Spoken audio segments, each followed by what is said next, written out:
শীতের সবজির বাজার থেকে একটু ঘুরে আসতে চাই আমরা।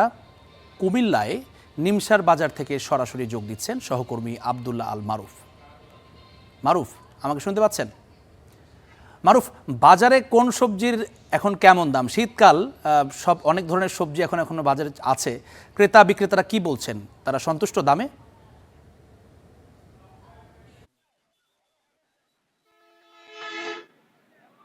আমার পেছনে যে বাজার দেখতে পাচ্ছেন এটি মূলত দেশের দক্ষিণাঞ্চলের সবজির সবচেয়ে বড় মোকাম এবং বলা হয় যে দক্ষিণাঞ্চলের যে সবজি দাম নির্ধারণ এবং যে সুষম বন্টন এই নিমসার বাজার থেকে মূলত করা হয়। আমরা এই সকালে যখন এসেছি এই বাজার ঘুরেছি, আমরা ক্রেতা বিক্রেতাদের সঙ্গে কথা বলেছি।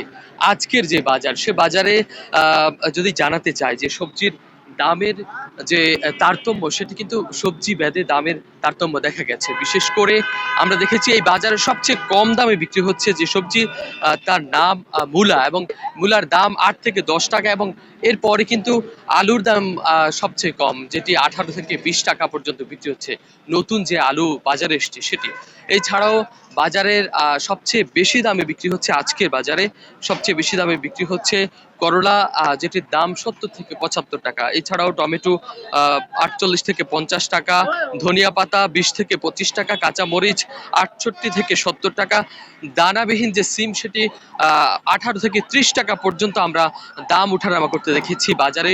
আর এছাড়াও দানা সহ যে সিম সেটির ৪০ টাকা, আর পেঁয়াজ পাতা ১২ টাকা, গোল বেগুন ২২ থেকে ২৪ টাকা, গাজর ২২ থেকে ২৫ টাকা, এবং কচুর মুখী ১৫ টাকা পর্যন্ত বিক্রি হচ্ছে। এছাড়াও আমরা দেখেছি লাউয়ের যে দাম সেটি কিন্তু একেবারে আকার বেঁধে দাম কিন্তু উঠানামা করছে। বিশেষ করে বড় সাইজের যে লাউ, সেটির দাম বাজারের যারা ব্যবসায়ীরা তারা বলছেন যে তারা ৬০ টাকা পর্যন্ত বিক্রি করছেন, এবং মাঝারি সাইজের যে লাউ সেটির দাম ৫৫ টাকা, এবং ছোট আকারের যে লাউ সেটি বিক্রি হচ্ছে ৫০ টাকায়, এবং সিসিঙ্গার দাম আমরা দেখেছি ৫০ টাকা, এবং শসা ৪৫ থেকে ৫০ টাকা পর্যন্ত বিক্রি হচ্ছে। তবে আমরা এই বাজারে যখন এসেছি, বাজারের দাম শুনেছি, ক্রেতারা বলছিলেন যে এই যে দাম সেটির উপর নির্ভর করেই মূলত দক্ষিণাঞ্চলের যে জেলাগুলি রয়েছে, বিশেষ করে নোয়াখালী, ফেনী, লক্ষ্মীপুর এবং আশপাশের যে এলাকা, সেই এলাকা এবং কুমিল্লা শহর সহ কুমিল্লার যে উপজেলাগুলি রয়েছে সেগুলির দাম কিন্তু নির্ধারণ হয়। এবং তারা বলছিলেন যে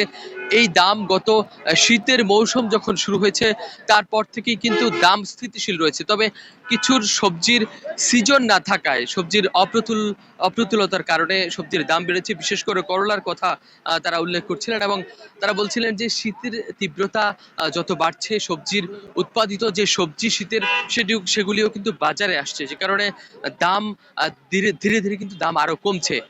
তারা বলছেন যে দাম কমার যে বিষয়টি, সেটি কিন্তু নির্ভর করে একেবারেই উৎপাদনের উপর, অর্থাৎ উৎপাদন যত বেশি হবে দাম কিন্তু ততই কমে যাবে। আমার সামনে যে ট্রাকগুলি, সারি সারি যে ট্রাক দেখতে পাচ্ছেন, সেই ট্রাকে করেই কিন্তু মূলত উত্তরাঞ্চলের যে জেলাগুলিতে সবজির উৎপাদন ভালো হয়, এবং যেসব সবজি উৎপাদন উত্তরাঞ্চলে সবচেয়ে বেশি হয় সেসব সবজি কিন্তু এইসব ট্রাকে করেই উত্তরাঞ্চল থেকে গতকাল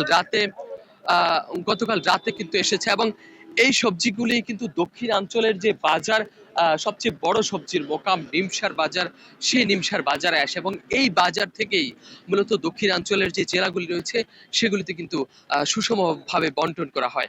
জ্যাভলিন, আজকের বাজার নিমসার বাজার থেকেই ছিল আমার কাছে সর্বশেষ খবর। অনেক ধন্যবাদ মারুফ আপনাকে।